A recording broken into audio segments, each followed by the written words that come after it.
Good morning, dear students. Welcome to part 2 of Lost Spring. In this part, we'll discuss in detail the story of Sahib Alam, a rag picker from Simapuri, Delhi. We'll talk about the main points of part 1, the story of Sahib Alam.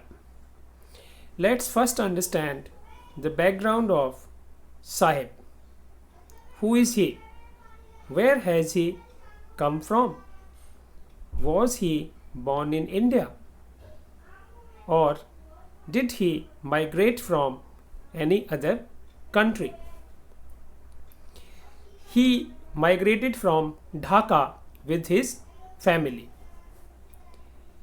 Now he lives in Simapuri, Delhi.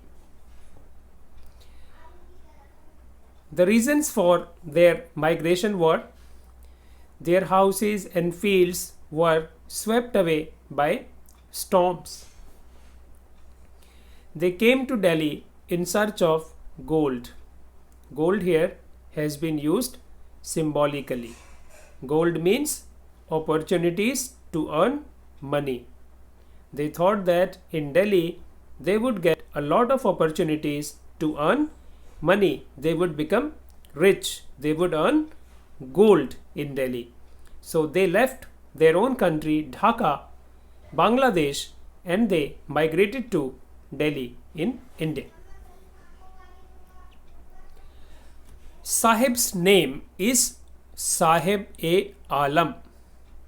Sahib in Urdu means Lord and Alam means world, universe. So his name means Lord of the universe. But in reality, he is Lord of the garbage. He picks up rags and goes barefoot.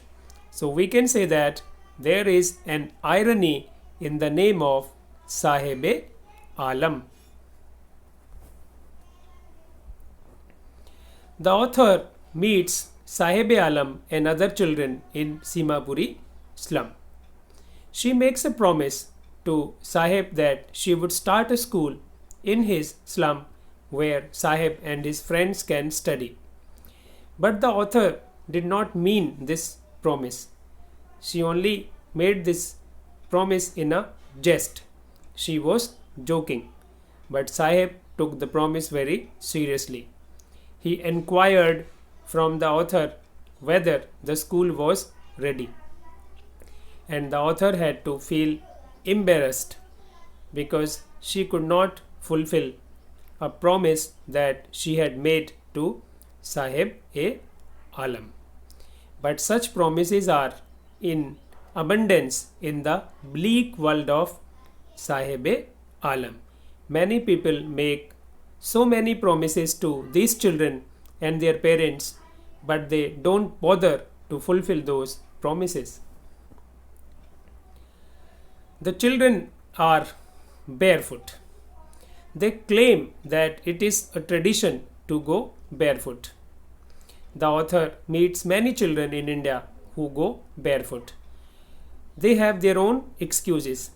A child makes an excuse that his mother did not bring sleepers down from the shelf. But the reality is that there is an utter and abject poverty in many parts of India. Children are so poor that they can't even afford small things like slippers and shoes. The living conditions in Simapuri are also not very pleasant. As you can see the pictures, 10,000 rag pickers live here in houses of mud. The roofs of the houses are made of tin and tarpaulin. They are temporary sheds. There is no sewage, drainage, or running water. Simapuri is situated on the periphery of Delhi. Periphery means the outer edge. It is on the border of Delhi. But metaphorically, it is miles away from Delhi. You can see the difference in these two pictures. Delhi stands for development. The children there go to good schools in proper school uniform. They get education. But see the other picture. It's full of garbage. Children here do not go to school. They collect rags in plastic bags. Simapuri is on the periphery of Delhi. It's a slum area. It is totally devoid of sewage, running water and electricity. There are no schools, but Delhi is a developed city. It is the capital of India. There are ultra modern facilities like metro train, 24 into 7 electricity. There is underground sewage.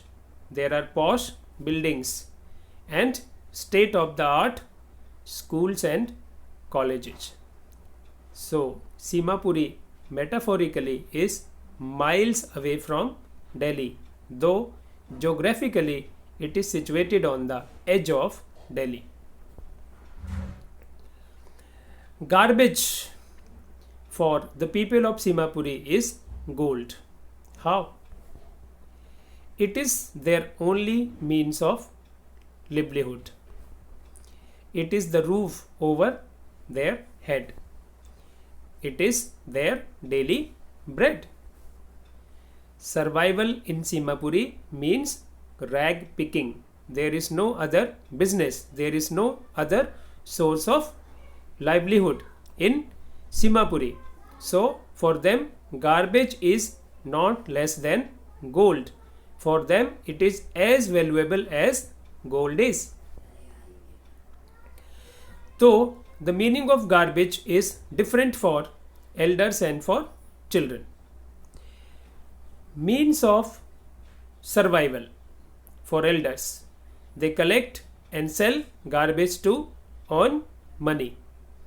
But for children, garbage is wrapped in wonder. Sometimes they find a coin or a 10 rupee note in the garbage. So the meaning of garbage is different for elders and for children.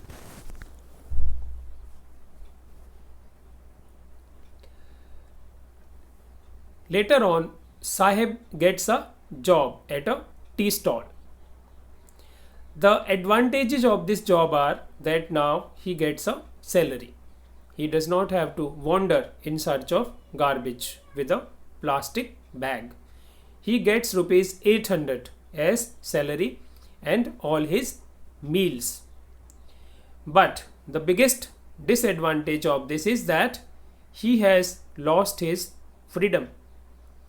The steel canister that he carries now is much heavier than the plastic bag that he used to carry as a rag picker. So Sahib is not happy.